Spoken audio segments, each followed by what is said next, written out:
guys, my name is Anya. I'm 14 years old. I live in Thailand and I'm year 7 in Wolsey Hall. Today I'm gonna show you guys my time during quarantine. Right now I'm really into Animals Mandala and coloring them, like these ones that I made. And today this is the one that I'm gonna be making. And I've got this idea from Pinterest or Google. Then I look at the picture, then I just sketch and I'm gonna try my best to draw like the picture.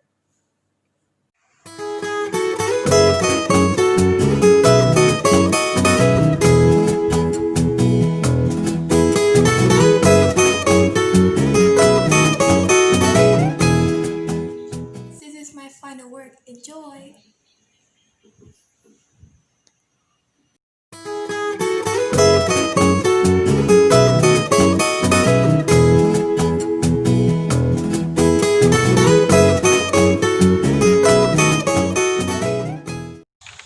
I'm not done with this one yet, but I'll show you guys later when everything is done.